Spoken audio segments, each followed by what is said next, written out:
Hello everyone, Shri IAS academy में आपका स्वागत है। जैसा कि आप जानते हैं कि श्री आईएएस एकेडमी ने लेट्स क्रैक प्रीलिम 2.0 नाम की सीरीज की शुरुआत की है, जिसके अंतर्गत हमारी कई सारी सब सीरीज चल रही थी। उसी दिशा में ये हमारी let's crack current affairs 2.0 series है।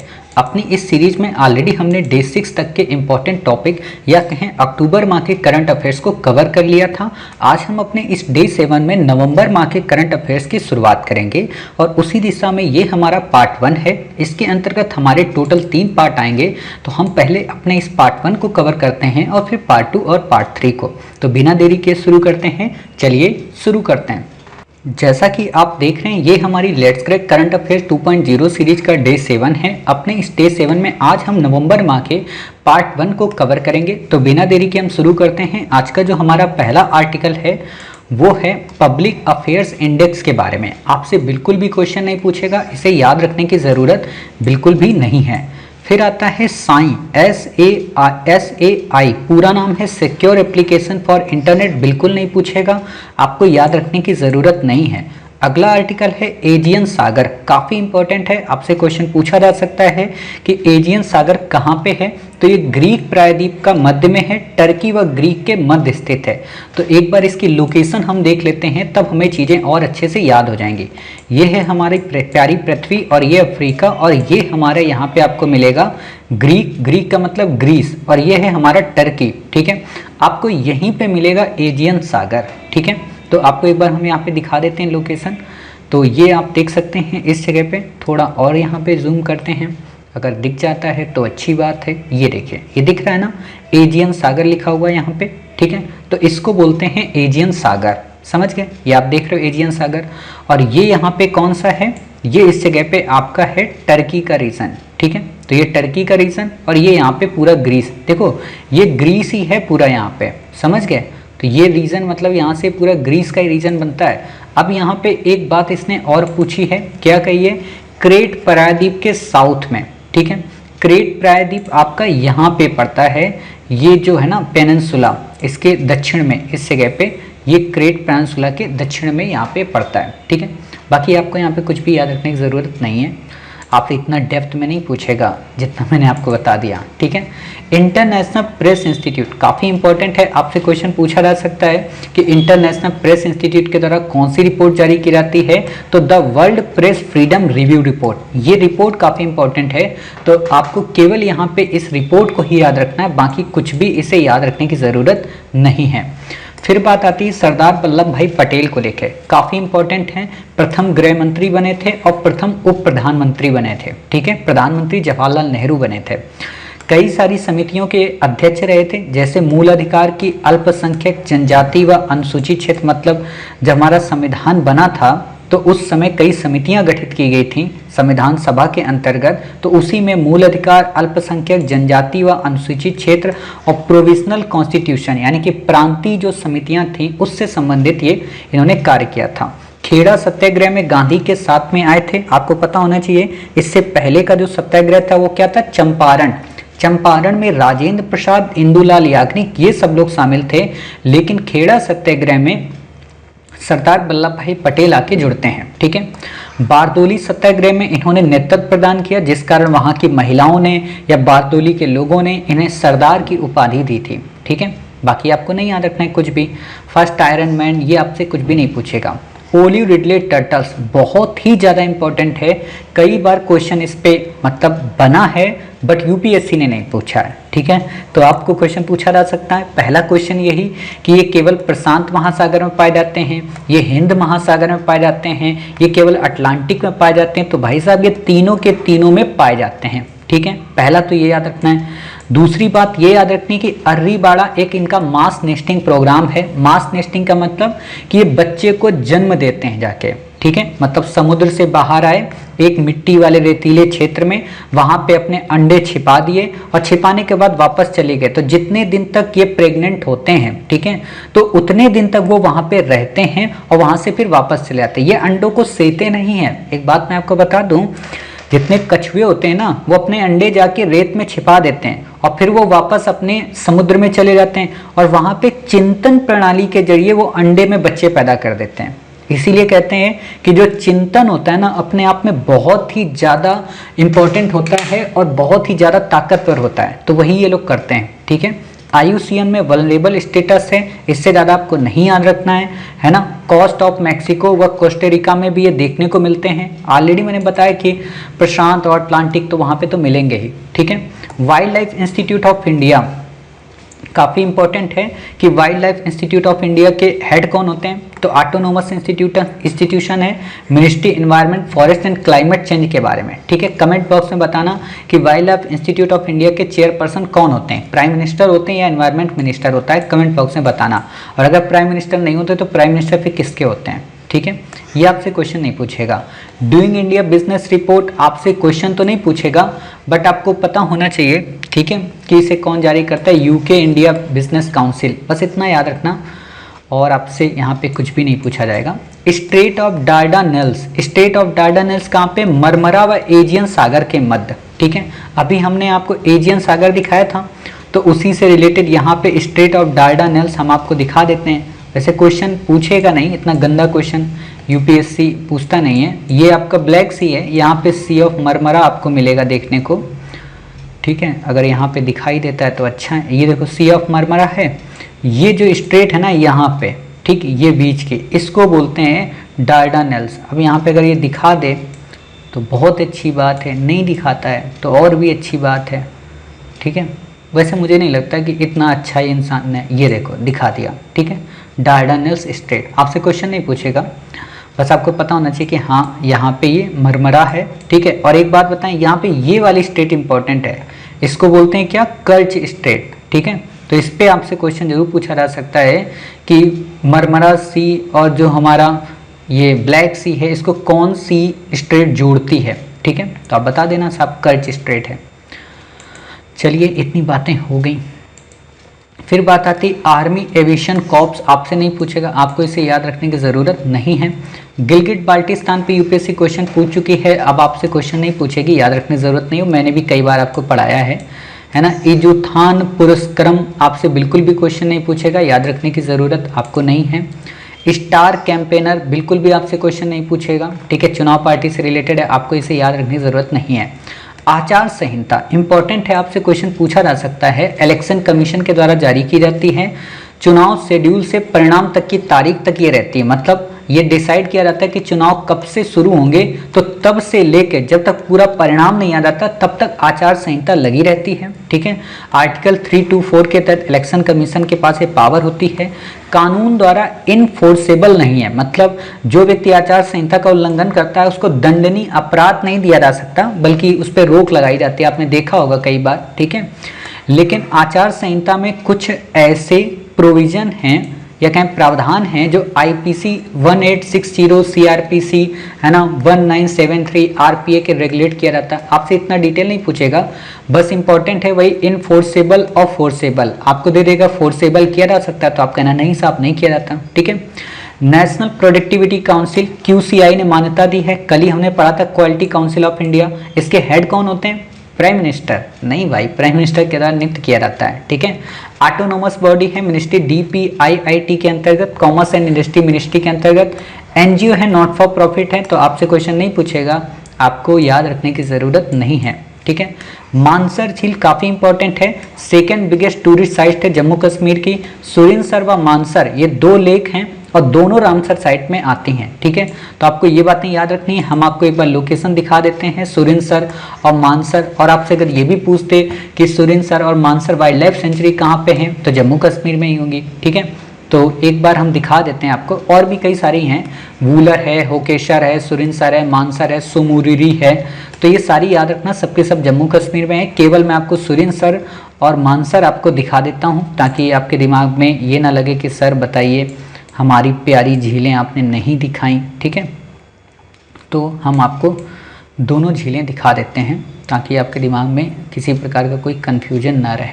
ठीक है, तो मैं आपको पहले दिखाता हूँ सुरिनसर, ये देखिए। ठीक है, यहाँ पे आपको ये मिल गया, देखो दोनों लेक दिखाए रहा है, मतलब जब भी आप एक को सर्च करोगे ना तो बेचारी दूसरी वाली भी अपने आप आई जाएगी। ठीक है, अब ये देखो सुरिनसर बनी, ये मानसर लेक बनी है। ठीक है, ये मानसर आपने देख लिया और यहाँ पे ये ऊपर कौन सी है, ये देखो ये सुरेंद्र सर, ठीक है। तो ये दोनों लेके आपको याद हो गई, बाकी आपको यहाँ पे कुछ भी याद रखने की ज़रूरत नहीं है। एस्ट्रॉयड 6 साइके ये आपसे नहीं पूछेगा, आपको याद रखने की ज़रूरत नहीं है, ठीक है।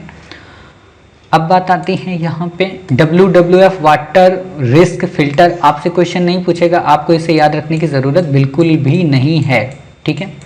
तो आप इसे मत याद रखना। हाँ, कुछ सिटी हैं आप उनको जरूर याद रख लीजिए, जैसे सऊदी अरब का मक्का, इजिप्ट का अलेक्जेंडर, ठीक है, चाइना का तोंगसेन, सऊदी अरब का दमाग व रियाद, ठीक है। ये सिटी बस इंपॉर्टेंट है, आपसे क्वेश्चन पूछ लेगा कि दमाग है ना, या दमाग कहाँ का शहर है, तो बता देना सऊदी अरब का है, या मक्का कहाँ का है, ये तो अच्छे से पता होगा, ठीक है।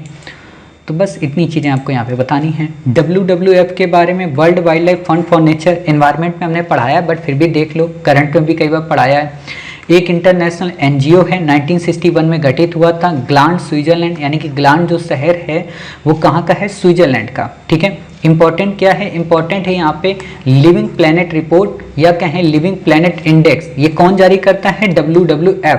आपसे यहाँ पे क्वेश्चन घुमा देगा कि लिविंग प्लेनेट जो रिपोर्ट है वो UNEP के द्वारा जारी की जाती है, IUCN के द्वारा जारी की जाती है, ठीक है, UNDP के द्वारा जारी की जाती है, FAO के द्वारा जारी की जाती है। तो आप बता देना नहीं भाई साहब, WWF के द्वारा इसे जारी किया जाता है, ठीक है। बाकी आपको नहीं याद रखना है। अर्थ आवर प्रोग्राम भी इसी का है, डेप्थ फॉर नेचर स्वैप इसी का प्रोग्राम है। अगला है पन्ना बायोस्फीयर रिजर्व। पन्ना बायोस्फीयर रिजर्व को यूनेस्को के मैप प्रोग्राम के अंतर्गत world network of biosphere reserve की लिस्ट में डाल दिया गया है। मध्य प्रदेश में लोकेटेड है। भारत में बायोस्फीयर रिजर्व इस समय 12 हो जाएंगे, मतलब 12 हो जाएंगे। बाकी करंट का है, अपडेट होता रहता है, 12, 13, 10, 9 अपडेट होता रहता है। आप अपडेट देख लेना गूगल पे सर्च करके, या तो हम आपको फिर बता देंगे अगले किसी वीडियो में, या जब सितंबर अक्टूबर पढ़ेंगे ना एग्जाम वाला तो उसमें आ जाता है, तो वहाँ पे फिर देखेंगे, ठीक है। खजुराहो के स्मारक यहीं पे, केन नदी, यमुना की सहायक नदी भी यहाँ से गुजरती है। आपसे क्वेश्चन ये जरूर पूछ सकता है कि जो पन्ना टाइगर रिजर्व है वहाँ से यमुना रिवर गुजरती है, तो नहीं, वहाँ से केन नदी गुजरती है जो यमुना की सहायक है, ठीक है। अब मैप प्रोग्राम क्या है यूनेस्को का, तो पहले तो यही क्वेश्चन पूछेगा कि man and biosphere reserve programme किसका है, UNEP का है, ठीक है, कि यूनेस्को का है। तो आप बता देना साहब यूनेस्को का प्रोग्राम है, 1971 में गठित हुआ, गवर्नमेंट के द्वारा नॉमिनेट किया जाता है। 12 इंडिया में हो गए हैं इस समय इसके अंतर्गत, ठीक है। इतनी बातें याद रखना। महारानी जिंदन कौर पे क्वेश्चन नहीं पूछेगा आपसे, राजा रणजीत सिंह की वाइफ थी, ठीक है, दिलीप सिंह की माँ, आपसे नहीं क्वेश्चन पूछेगा। इंटर पार्लियामेंट्री यूनियन 1889 में स्टैब्लिश हुआ था, दुनिया की संसद का संवाद होता है, आपसे क्वेश्चन नहीं पूछेगा, आपको इसे याद नहीं रखना है। मिशन सागर 2 आपको बिल्कुल भी नहीं याद रखना, आपसे क्वेश्चन नहीं पूछेगा। सूडान और जिबूती की लोकेशन इंपॉर्टेंट है, इस पे क्वेश्चन आ सकता है, ठीक है। तो आपको पता है कि हम हमेशा एक चीज़ क्या पढ़ते हैं कि ये जो हॉर्न ऑफ अफ्रीका है, मतलब ये जो लाइन है आपकी जिसमें इथोपिया, सोमालिया, जिबूती, इरिट्रिया ये सब शामिल होते हैं, तो इसी से रिलेटेड है, ठीक है। ये सूडान की लोकेशन है। कमेंट बॉक्स में बताना कि क्या कर्क रेखा सूडान से होकर गुजरती है, ठीक है, तो ये चीज़ आप बताना। दूसरी इंपॉर्टेंट बात है, यहाँ पे साहेल रीजन इसको बोलते हैं, क्योंकि यहाँ पे अभी कुछ दिनों में पेड़ों की एक पट्टियाँ लगाई जाने वाली हैं, मतलब यहाँ से वेस्ट से ईस्ट तक में, ताकि ये जो रेगिस्तान का क्षेत्र है ये नीचे के ग्रीन एरा को डिस्टर्ब ना करे, ठीक है। ये येलो का मतलब होता है रेगिस्तानी क्षेत्र, और जहाँ ग्रीनिंग ज़्यादा होती है उसको हम कहते हैं कि यहाँ पे पेड़ पौधे सबसे ज़्यादा हैं। जैसे आप यहाँ पे देख सकते हो इंडिया में, ठीक है, तो यहाँ पे क्या है, यहाँ डेंस फॉरेस्ट नहीं है, यहाँ पे देखो कितना डेंस है, तो ये ग्रीन ग्रीन है सबके सब, ठीक है, और ये कम डेंस है, मतलब घने कम है, ठीक है। तो इतनी बातें आपको क्लियर हो गई। फिर बात आती सागर मिशन है क्या, पूरा नाम है security and growth of all in the region in the Indian Ocean, मतलब इंडियन ओशियन में सबकी सिक्योरिटी को श्योर करना, सबको प्रॉस्पर बनाना, ताकि किसी भी प्रकार की जो मैरीटाइम इनिशिएटिव है या मैरीटाइम जो एक्सरसाइज कंडक्ट होती है, या जो नौवाहन या कहें पानी वाले जहाज अपना सामान लेके एक देश से दूसरे देश में जाते हैं, उनको किसी प्रकार की दिक्कत ना आए, लुटेरों से वो बचते रहें, तो उसी के लिए गवर्नमेंट ने सागर इनिशिएटिव की शुरुआत की है, ठीक है। कंटेम्प्ट ऑफ कोर्ट क्या होता है, ये आपसे क्वेश्चन नहीं पूछेगा, आपको याद रखने की जरूरत नहीं है, है ना, कि कंटेम्प्ट कोर्ट क्या होता है। जैसे होता है ना, कोई व्यक्ति कोर्ट की बात नहीं मानता है तो उसको मतलब पनिश किया जाता है, तो वही होता है। आपसे बस घुमाने के लिए हो सकता है ऐसा क्वेश्चन पूछ दे कि कंटेम्प्ट ऑफ कोर्ट जो होता है वो केवल सिविल के लिए होता है, क्रिमिनल नहीं होता है। तो सिविल और क्रिमिनल दोनों ऑफेंस के लिए कंटेम्प्ट ऑफ कोर्ट जारी किया जाता है। ठीक है, तो इतनी बातें याद रखना है। बाकी आपसे यहाँ पे कोई भी क्वेश्चन नहीं आएगा, आपको इसे याद रखने की ज़रूरत नहीं है।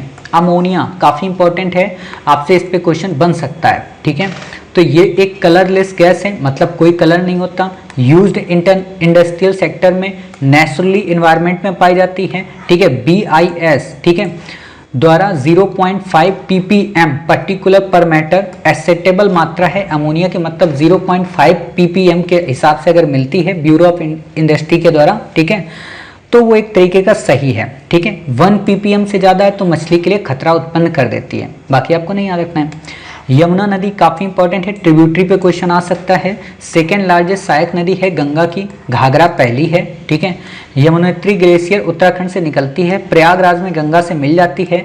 ये कई राज्यों में प्रवाहित होती है, जैसे उत्तराखंड, हिमाचल, यूपी, हरियाणा, दिल्ली। ठीक है, लखावर जो डैम है या लखावर जो प्रोजेक्ट है यूके का, वो इसी नदी पे है। बाकी आपसे एक क्वेश्चन नहीं पूछेगा, ताजेवाला, बैराज। ठीक है, आपको याद रखने की ज़रूरत नहीं है। सहायक नदी चंबल, सिंध, बेतवा, केन। केन अभी हमने पढ़ा कहाँ से आती है, पन्ना टाइगर रिजर्व से। ठीक है, फिर बात आती है pilot scheme on fortification of rice. आपसे ये तो क्वेश्चन नहीं पूछेगा, लेकिन इतना पता हो कि फोर्टिफिकेशन के न केवल लाभ होते हैं बल्कि हानियां भी होती हैं। अभी तक हम लोग क्या पढ़ते थे कि जो फोर्टिफिकेशन किया जाता है फूड में या पोषक तत्वों को उसमें इंसर्ट किया जाता है तो उससे केवल लाभ ही लाभ होते हैं। अभी लेकिन रिसर्च हुई थी तो उससे पता चला कि साहब लाभ ही नहीं होते, उसकी हानियां भी होती हैं। ठीक है, तो आप इस चीज़ से इसको समझ सकते हैं। तो बस इससे ज़्यादा आपको यहाँ पे कुछ भी याद रखने की ज़रूरत नहीं है। फिर बात आती परचेजिंग मैनेजमेंट इंडेक्स, आपसे बिल्कुल क्वेश्चन नहीं पूछेगा, याद रखने की ज़रूरत नहीं है। गंगा उत्सव क्या है, आपसे क्वेश्चन नहीं पूछेगा, याद नहीं रखना है। पैरामाइक्रोबायोटस क्या है, आपसे क्वेश्चन नहीं पूछेगा, इसको याद रखने की ज़रूरत नहीं है। ठीक है, वर्ल्ड सिटीज़ डे, आपसे क्वेश्चन नहीं पूछेगा, आपको इसे याद रखने की ज़रूरत नहीं। हाँ, बस इतना याद रखना कि रेजुलेशन 68/239 क्या है। ठीक है, यानी कि रेजुलेशन 68/239 का संबंध किससे है, तो आप बता देना। इसका संबंध अर्बन जो सिटीज़ हैं उनको मेंटेन करने से रिलेटेड है। बाकी आपको यहाँ पे कुछ भी याद नहीं रखना है। ठीक है, कोविड-19 श्री शक्ति चैलेंज बिल्कुल भी नहीं याद रखना है। आपसे क्वेश्चन, ये फालतू की चीज़ें होती हैं। देखो यूपीएससी ऐसे गंदे गंदे क्वेश्चन नहीं पूछती। आप कहोगे फिर गंदे तो आप जो लिख के दे दिए, तो कह सकते हो गंदे हैं। ठीक है, Lohri stage 1 hydro electric project, आपसे क्वेश्चन तो नहीं पूछेगा, लेकिन लोहरी ये पूछ सकता है किस रिवर पे, तो सतलज रिवर पे है। बाकी ज्योग्राफी जब हम पढ़ाएंगे तो वहाँ पे सतलज रिवर के बारे में डिटेल में बताएंगे। ठीक है, अभी यहाँ पे पढ़ने की ज़रूरत बिल्कुल भी नहीं है। सतलज रिवर देख लो, अब दे ही दिया मैंने। मानसरोवर राक्षस ताल झील से ऑरिजिनेट होती है, वेस्टर्न तिब्बत से। सिंधु नदी की ईस्टर्न मोस्ट ट्रिब्यूटरी है, मतलब पूर्वी सहायक नदी है। भाखड़ा डैम इसी पे बना है और भारत पाक सीमा के अंतर्गत ये प्रवाहित होती है। ठीक है, सिंधु जल समझौते कहते हैं इसका पानी भारत को मिला हुआ है। रावी व्यास का भी पानी भारत को प्राप्त है। ठीक है, मतलब ये 3 नदियों का पानी भारत को प्राप्त है कि भारत इसमें डैम में बना सकता है। लेकिन आपको अच्छे से पता है ना तो पाकिस्तान मानता है ना तो भारत मानता है। भारत भी झेलम में है ना, अन्य नदियों में, चिनाब में, उस पर डैम बनाता है, जिससे पाकिस्तान को दिक्कत होती है। ठीक है, कोई बात नहीं, वो याद ही नहीं रखना मैं। पिनाका रॉकेट सिस्टम ऑलरेडी मैंने कई बार आपको पढ़ाया है। पिनाका रॉकेट सिस्टम क्या है, एक तरीके का जैसे दिवाली के आप 12 पटाखे लेके आते हो ना, बिल्कुल वैसे ही है। मल्टीपल रॉकेट लॉन्चर होता है, डीआरडीओ के द्वारा बना है। 12 रॉकेट होते हैं, स्वदेशी हैं। बाकी आपको यहाँ पे कुछ भी याद रखने की ज़रूरत नहीं है। ठीक है, प्रोजेक्ट लायन आपसे क्वेश्चन नहीं पूछेगा, बस इतना पता होना चाहिए कि wild life institute of India क्या है, ऑलरेडी मैंने आपको बता दिया अभी तक। ठीक है, इंपॉर्टेंट है Kuno Palpur wild life sanctuary. ठीक है, एशियाई शेर को संरक्षण देने के लिए यहाँ पे किया जा रहा है Kuno Palpur wild life sanctuary को। काफ़ी सारे इंपॉर्टेंट हैं। मध्य प्रदेश की साइट जैसे माधव नेशनल पार्क, आपसे इस पे क्वेश्चन पूछा जा सकता है। सीता माता वाइल्ड लाइफ सेंचुरी कहाँ पे, राजस्थान में। मुकुंदरा हिल्स टाइगर रिजर्व कहाँ है, राजस्थान में। Gandhi Sagar wild life sanctuary कहाँ है, मध्य प्रदेश में। कुंभलगढ़ वाइल्ड लाइफ सेंचुरी कहाँ है? राजस्थान में। जैसोर बालाराम अंबाजी कहाँ पे है? गुजरात में। एशियाटिक लायन जो है इसकी खास बात क्या है कि इंडेंजर्ड हैं, केवल इंडिया में पाए जाते हैं, इंडिया में भी गुजरात में पाए जाते हैं, गुजरात में भी गिर नेशनल पार्क में पाए जाते हैं। अब सोच सकते हो मतलब सब कुछ इंडिया इंडिया ही है, ठीक है। बाकी आपको यहाँ पे याद रखने की जरूरत नहीं है, ठीक है। अब इम्पोर्टेंट बात यहाँ पे क्या आती है? Kuno Palpur wild life sanctuary. आप ये बताइए Kuno Palpur wild life sanctuary कहाँ पे है? कमेंट बॉक्स में। देखो बताया करो, मतलब मक्कारी मत किया करो, हाँ वीडियो देख लिए बस क्या जाता है हमारा। आप जब सर्च करोगे तो फिर वो चीज़ें आप नहीं भूलोगे। बताना हो तो हम ही ने बता देंगे, लेकिन हम नहीं चाहते कि हम आपको बार बार वही चीज़ें रिपीट कराएं, ठीक है। ये इंपॉर्टेंट नहीं है, नहीं याद रखना है। NIIF आपसे बिल्कुल भी नहीं पूछा जाएगा, इसे आप बिल्कुल भी याद मत रखना। ग्रीन फील्ड क्या होता है, ब्राउन फील्ड क्या होता है, ऑलरेडी बहुत पहले ही बताया है कि ग्रीन फील्ड में नए प्रोजेक्ट स्टेब्लिश किए जाते हैं, नया भवन बनता है। ब्राउन फील्ड का मतलब पुराना सब कुछ होता है, उसमें बस थोड़ा सा एडिटिंग कर दी जाती है, वो ब्राउन फील्ड हो गया, ठीक है। इन फंड्स को ये आपसे कुछ भी नहीं पूछा जाएगा। हाँ, ये आपसे पूछा जा सकता है अल्टरनेटिव इन्वेस्टमेंट फंड के बारे में। तो अल्टरनेटिव इन्वेस्टमेंट फंड ऐसा फंड होता है जिसमें पैसा जो होता है वो एकत्र किया जाता है प्राइवेट द्वारा, इंडियन और विदेशी के द्वारा। सेबी में रजिस्टर्ड होना अनिवार्य है। जब हम आपको जनवरी का करंट पढ़ाएंगे ना तो वहाँ पे इसको डिटेल में पढ़ाएंगे अल्टरनेटिव इन्वेस्टमेंट फंड के बारे में, ठीक है। चार चपोरी ऑफ असम के बारे में आपसे क्वेश्चन नहीं पूछेगा। चार एक फ्लोटिंग आइलैंड है असम का, तो आपको याद नहीं रखना है, बस इतना ही पता होना चाहिए चार चपोरी कहाँ का है, तो असम का है, ठीक है। असम में कई सारी ट्राइब हैं, मतलब ट्रिब कह रहा हूँ मैं, ठीक है, जैसे मिशिंग, ड्योरीज, कोचारी, नेपाली, ठीक है। बाकी आपको यहाँ पे कुछ भी नहीं याद रखना है। राज्यपाल की क्षमादान शक्ति, आपसे ये क्वेश्चन नहीं पूछेगा राज्यपाल की क्षमादान शक्तियाँ कौन कौन सी हैं, ठीक है, तो आपको इसे याद नहीं रखना है। फिर यहाँ पे बात आती है क्या, एक मिनट, नेशनल मानसून मिशन, आपसे क्वेश्चन नहीं पूछेगा कि नेशनल मानसून मिशन का संबंध किससे है, मौसम पूर्वानुमान को इम्प्रूव करने से रिलेटेड है, ठीक है, आपको नहीं याद रखना है। गल्फ कोऑपरेशन काउंसिल काफ़ी इंपॉर्टेंट है, इस पे क्वेश्चन आ सकता है, ठीक है, आ क्या सकता है, पूछे जा चुका है कि इनमें से कौन मेंबर है कौन मेंबर नहीं है। तो एक regional inter governmental political economic forum है, इसको गठन किया गया था 1981 में। 6 कंट्रीज के मेंबर हैं, Bahrain, Kuwait, Oman, Qatar, Saudi Arabia और UAE। अब आपको यहाँ पे मोटे तौर पे ये तो सब पता है, इतने हैं। कौन कौन नहीं हो सकता, ईरान नहीं है, इराक नहीं है, अफगानिस्तान नहीं है, मिडिल ईस्ट कंट्री के कोई मेंबर इसके मेंबर नहीं है, जैसे कजाकिस्तान, किर्गिस्तान, तुर्कमेनिस्तान, है ना। तो ऐसे याद करा करो, मतलब मोटी बुद्धि लगाया करो, फालतू वाली गंदी वाली बुद्धि लगाते हो तो गड़बड़ हो जाता है। अब देखो ओमान है, यमन नहीं है, ठीक है, तो आप ये लिख लो इराक, ईरान और यमन इसके सदस्य नहीं हैं, यहाँ पे लिख लो, कभी भूलोगे नहीं। यूपीएससी ने यही क्वेश्चन पूछा है कि इराक और ईरान है कि नहीं है, तो आप बता देते नहीं थे। हेडक्वार्टर रियाद सऊदी अरब में है, ठीक है।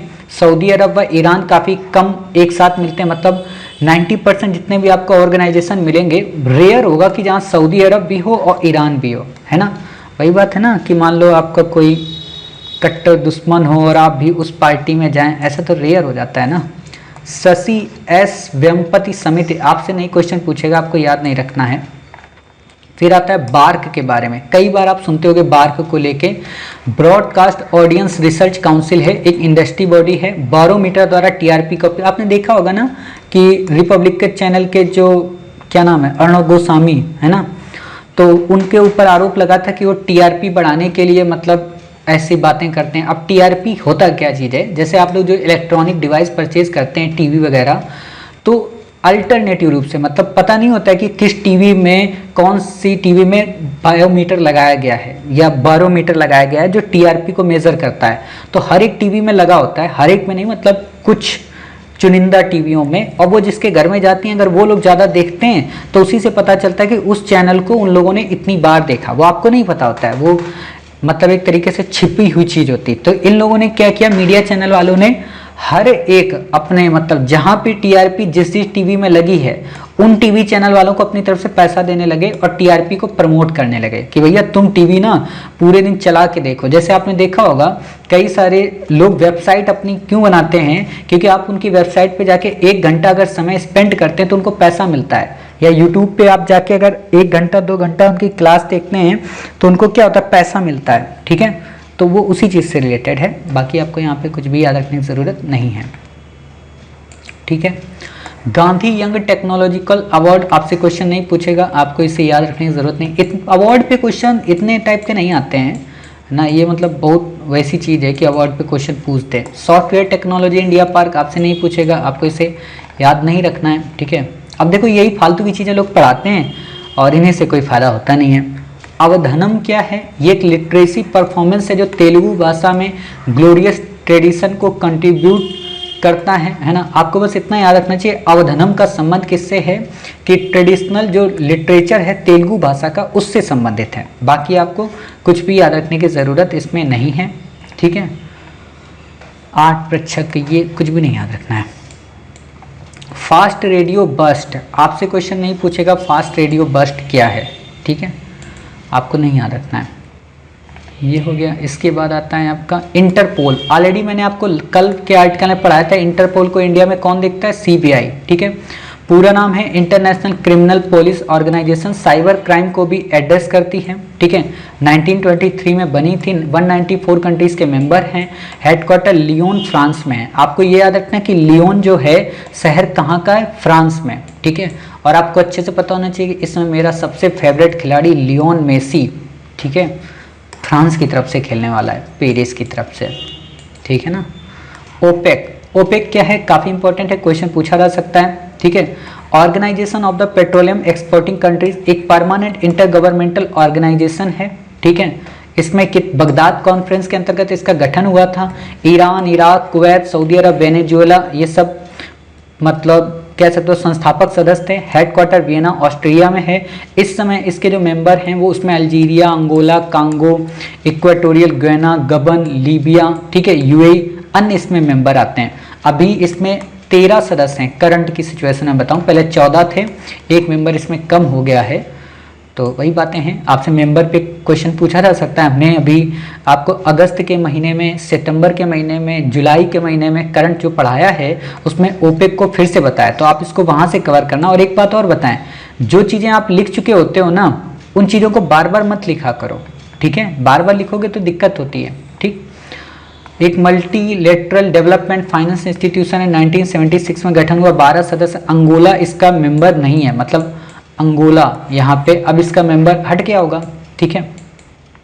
तो करंट का आप इसको देखिएगा, करंट में लगभग इसमें 13 इसमें मेंबर हैं, ठीक है। बॉडी मास इंडेक्स आपसे नहीं क्वेश्चन पूछेगा, आपको याद रखने की जरूरत नहीं है। टिनिटस क्या है? टिनिटस आपको याद रखने की जरूरत बिल्कुल भी नहीं है, ठीक है। मतलब ये एक तरीके का परसेप्शन है, कानों में आवाज़ का आना। जैसे कुछ बच्चे बोलते हैं ना कि सर आवाज़ आपकी गूंजती रहती है हमारे कानों में, है ना। जैसे आप लोग गाना अगर पूरा सुन लें, राधा बरसाने वाली 84 कोस की यात्रा, अगर ईयरफोन लगा के अगर आप सुन लें पूरा, तो ये मान के चलिए कि 2 से 3 दिन तक आपके कानों में वो राधा राधा राधा राधा गूंजता रहेगा, ठीक है, क्योंकि वो ऐसा बनाया ही गया है। एकेडमिक फ्रीडम इंडेक्स आपसे क्वेश्चन नहीं पूछेगा, आपको याद रखने की ज़रूरत नहीं है। हजीरा घोघा रो फेरी सर्विस, रो फेरी सर्विस का मतलब ऐसे आप समझिए, जैसे आपने कई बार यूट्यूब पे वीडियो देखे होंगे, पानी वाला जहाज होता है, उसमें कार को चढ़ा दिया गया, उसमें मोटरसाइकिल चढ़ा दी गई, साइकिल चढ़ा दी गई। मतलब जैसे आप लोग ट्रेन में जाते हो ना, तो कई बार कुछ लोग मोटरसाइकिल भी अपनी ले जाते हैं ट्रेन में, ठीक है। कई बार तो ट्रक भी ले जाते हैं। जैसे आपने ट्रक देखा होगा, अभी जब ऑक्सीजन सिलेंडर की काफ़ी ज़्यादा दिक्कत हुई थी ना, तो ट्रेन से ट्रक ढोए जा रहे थे, है ना। अब ट्रक वैसे चल के आते तो दिक्कत ना हो जाती, तो इसलिए वो ट्रेन से ढोए गए। तो ऐसे ही पानी वाले जहाज से किसी भी लगेज को ढोया जाता है, मतलब कार को या गाड़ी को, उसको बोलते हैं रोरो सर्विस, ठीक है। तो हजीरा घोघा रोरो पैक सर्विस साउथ गुजरात व सौराष्ट्र के मध्य गल्फ ऑफ खंबात के अंतर्गत, ठीक है। गल्फ ऑफ कच्छ में नहीं है, गल्फ ऑफ खंबात। पक्के टाइगर रिजर्व पे यूपीएससी ने 2018 में क्वेश्चन पूछा था, इसी को पखुई टाइगर रिजर्व बोलते हैं। अरुणाचल प्रदेश में स्थित है। नामेरी नेशनल पार्क असम में है, ठीक है। इससे ज़्यादा आपको यहाँ पे कुछ भी याद रखने की ज़रूरत नहीं है। ग्रेट हॉर्नबिल काफ़ी इंपॉर्टेंट है, आपसे क्वेश्चन पूछा जा सकता है कि ये कहाँ पे है। IUCN में वल्नरेबल है, स्टेट बर्ड है अरुणाचल प्रदेश का। और हॉर्नबिल फेस्टिवल कहाँ का है? नागालैंड का, ठीक है। मतलब हॉर्नबिल स्टेट बर्ड है अरुणाचल की, लेकिन फेस्टिवल कहाँ मनाया जाता है? हॉर्नबिल नागालैंड में, ठीक है। इससे ज़्यादा आपको नहीं याद रखना है। बाकी अरुणाचल प्रदेश के कुछ इंपॉर्टेंट नेशनल पार्क हैं, काफ़ी इंपॉर्टेंट है, याद रखिएगा, भूलिएगा बिल्कुल भी नहीं, क्योंकि कभी भी क्वेश्चन पूछा जा सकता है। जैसे Sessa orchid sanctuary Mouling national park, Namdapha tiger reserve, Eaglenest wildlife sanctuary, Dehang Dibang biosphere reserve, Tale wildlife sanctuary. एक तो ये दिहांग दिबांग इंपॉर्टेंट है, नामदफा इंपॉर्टेंट है, सेसा ऑर्चिड इंपॉर्टेंट है और टाले इंपॉर्टेंट है। ठीक है, तो ये याद रखना, भूलना बिल्कुल भी नहीं, है ना। मतलब जब भी मैं बोलता हूँ ना भूलना बिल्कुल भी नहीं, तो मुझे गाना याद आ जाता है कि बचपन का प्यार कभी भूल नहीं जाना रे, है ना, आजकल काफ़ी ज़्यादा ट्रेंडिंग में है। करतारपुर साहिब, आपसे क्वेश्चन नहीं पूछेगा, बस इतना याद रखना, रावी नदी के किनारे। अच्छा, कुछ खास बात बताओ रावी नदी के बारे में। और एक तो रावी नदी के किनारे ही युद्ध हुआ था, कौन सा, दासराग युद्ध हुआ था। दूसरा बात बताओ, रावी नदी के किनारे क्या है आपका, लाहौर अधिवेशन हुआ था। ठीक है, अच्छे से आपको पता है ना। तो ये खास बातें यहाँ पे याद रखना। गुरु नानक जी ने अपने जीवन के अंतिम 20 वर्ष यहीं पे गुजारे थे, इसलिए काफ़ी इंपॉर्टेंट हो जाता है। गुरु नानक का आपने देखा होगा कि 550वां पर्व जब मनाया गया था, तो इसलिए काफ़ी ज़्यादा फेमस हुआ था। ठीक है, मैंने ऑलरेडी आपको गुरु नानक से रिलेटेड डिटेल में जानकारी दे ही दी हैं अभी करंट अफेयर्स में। ठीक है, टॉर बॉल्स क्या है, हिमालय के तिब्बत पठार के दुनिया का थर्ड पोल कहते हैं। थर्ड पोल का मतलब जैसे नॉर्थ पोल ऊपर है, साउथ पोल नीचे, तो थर्ड पोल इसको बोलते हैं। मतलब यहाँ पे भी जो बर्फ का क्षेत्र है, बर्फीला क्षेत्र काफ़ी ज़्यादा है। ठीक है, बाकी आपको यहाँ पे कुछ भी क्वेश्चन याद रखने की जरूरत नहीं है। ये एक स्मॉल लाइट एब्जॉर्बिंग बर्फ को पिघला देते हैं, ब्राउन कार्बन से बनते हैं। ब्राउन कार्बन बायोमास को बर्न करने से बनता है। आपको अच्छे से पता होगा ब्राउन, ब्लैक, ग्रीन, ब्लू, ये सारे कार्बन मैंने आपको पढ़ाए थे इन्वायरमेंट में। और वहीं पे मैंने आपको ब्राउन कार्बन जब पढ़ा रहा था, तो मैंने एक एग्जांपल क्या दिया था आपको कि जब हम किसी बॉडी को जलाते हैं, मैंने अंतिम संस्कार की बात आपको बताई थी, तो उस बॉडी से जब धुआं उठता है वो ब्राउन होता है। ठीक है, तो वही होता है छोटा टाइप में। और ये ब्राउन जो कार्बन होता है, जब ये किसी बर्फ के ऊपर पड़ता है ना, तो काला होता है एक तरीके का ब्राउन। तो जो सन की रेज हैं वो इसको एब्जॉर्व कर लेता है। तो अब जब एब्जॉर्व कर लेगा, हीट हो जाएगा, तो बर्फ पिघलने लगेगी। जैसे मैं छोटा सा एग्जांपल आपको देता हूँ, जब भी मैं वो गाना सुनता हूँ सलमान खान साहब का और कैटरीना कैफ जी का, दिल दिया गल्ला, शायद यही गाना है। और उसमें क्या होता है कि सलमान खान साहब क्या करते हैं कि वो देवी जी सुबह उठ के आती हैं बाहर, ठीक है, तो उनके लिए एक पेंटिंग बनाते हैं। और किसके ऊपर बनाते हैं, बर्फ के ऊपर।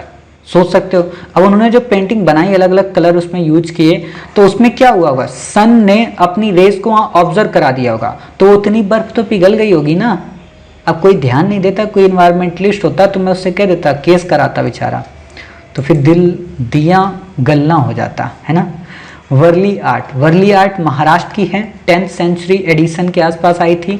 ज्यामितीय आकृतियों का ज़्यादा उपयोग होता है। ऑलरेडी मैंने आर्ट एंड कल्चर जब पढ़ाया तो वहाँ पे आपको बताया, वर्ली आर्ट, वर्ली ट्राइब, दोनों चीज़ें, दोनों महाराष्ट्र की हैं। वृत्त, त्रिभुज, वर्ग, इनमें बताया जाता है, जैसे ऐसे किया जाता है, ठीक है, ऐसे त्रिभुज किया जाता है ना, ऐसे वर्ग में, ठीक है ना। आपने देखा होगा बचपन में आप लोग वो नहीं खेले हो, मतलब कट्टम जीरो, हम लोग बहुत खेले हैं। मतलब ऐसे जैसे आप आजकल बनाते हो, ये चित्र क्या है, ये एक तरीके का यही हो गया। वृत्त का मतलब क्या हो गया, सन ऑफ मून, ये मान लो सन हो गया। ये आपके त्रिभुज वाले हाथ बन गए, मतलब माउंटेन्स, है ना। तो ऐसी ही चीजें बनाई जाती हैं, ठीक। वर्ली ट्राइब कहाँ की, महाराष्ट्र की जीवन शैली को दर्शाता है। आपने वो देखा होगा भीमबेटका में ऐसे ही तो चित्र बने हैं, ठीक है ना, ऐसे करके चित्र। अब मान लो मैंने ऐसे बना दिए, तो कौन समझ पाएगा मैंने क्या लिखा है, मुझे खुद नहीं पता मैंने क्या लिखा है, ठीक है। दोबरा चांती ब्रिज, आपसे क्वेश्चन नहीं पूछेगा, आपको याद नहीं रखना है, ठीक है। बाकी आपसे यहाँ पे कुछ नहीं आएगा। भागीरथी नदी पे, मतलब जो टेहरी बांध है वो किस नदी पे, भागीरथी नदी पे। भागीरथी नदी अलकनंदा से मिलकर गंगा का निर्माण करती है। बाकी आपसे क्वेश्चन नहीं पूछेगा, आप देखते हुए टेहरी बांध पे हमेशा चर्चा बनी रहती है। रेस्क्यूड एक्सोटिक एनिमल, आपसे बिल्कुल क्वेश्चन नहीं पूछेगा, आपको याद रखने की जरूरत ही नहीं है। एम सीरियस इनोवेशन प्रोग्राम, आपसे क्वेश्चन नहीं पूछेगा, आपको इसमें याद रखने की जरूरत ही नहीं है। इथोपिया टिग्री रीजन इंपॉर्टेंट है, आपसे क्वेश्चन ये पूछेगा टिग्री रीजन कहाँ पे है, ठीक है, तो आप बता देना इथोपिया का है टिग्री रीजन, ठीक है। इथोपिया का टिग्री रीजन, एक बार लोकेशन आपको दिखा देते हैं, नहीं तो आप लोग कहोगे साहब आजकल आप लोकेशन नहीं दिखाते हो, क्योंकि ऑलरेडी मैंने आपको बहुत बार करंट पढ़ा दिया ना, इसलिए अब दिखाने की ज़रूरत नहीं पड़ती है। टिग्री रीजन,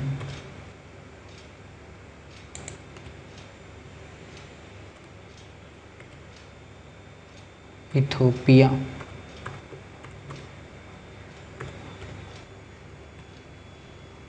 आएगा ही नहीं लगता है।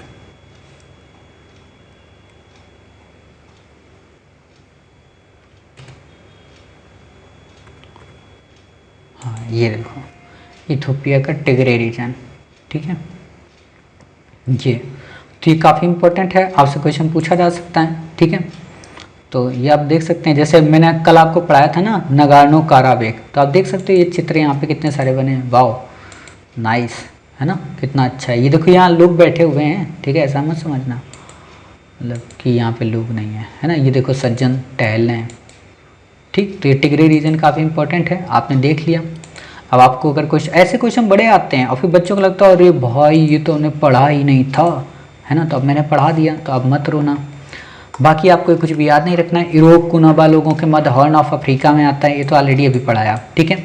Advisory committee on administrative and budgetary questions, आपसे क्वेश्चन नहीं पूछेगा ये, ठीक है, आपको इसे याद रखने की ज़रूरत नहीं है।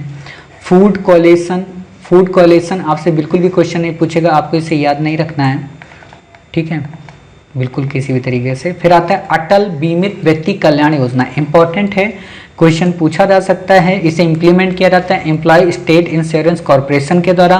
फाइनेंशियल सपोर्ट देना उन लोगों को जो अपनी नौकरी खो चुके हैं या छोड़ चुके हैं, पूरी लाइफ में केवल एक बार 3 माह की अर्निंग का 50% पे किया जाएगा ताकि उसकी आजीविका चलती रहे, ठीक है। शर्तें बेरोजगार हो, 2 वर्ष का बीमा पे किया हो, 180 दिनों में 78 दिन काम किया हो, ठीक है, क्लेम के साथ दंडित ना हो, आधार कार्ड व बैंक अकाउंट डाटाबेस से लिंक होना चाहिए। ये आपसे क्वेश्चन पूछा जा सकता है, इसलिए आपको याद होना चाहिए, क्योंकि यहाँ पे किस कंडीशन पे क्वेश्चन घुमाएगा कि पूरी लाइफ में केवल एक बार 3 माह की अर्निंग का 50% पे किया हो। तो आपको पता होना चाहिए कि नहीं साहब यहाँ 3 माह दे देगा, यहाँ 3 बार दे देगा, यहाँ दे देगा अनलिमिटेड, और कुछ बच्चों को लगेगा साहब केवल वर्ड है तो पक्का गलत होगा। तो ऐसी गलती नहीं करना है आपको, ठीक है। तो इतनी बातें आपकी क्लियर हो गई। अब बात आती है यहाँ पे, ये तो हो गया, ठीक है, ये भी हो गया, ये वाला भी हो गया। अच्छा इसमें 2 बार चित्र आ गए क्या? 2 बार नहीं आए, यही आया, ठीक है।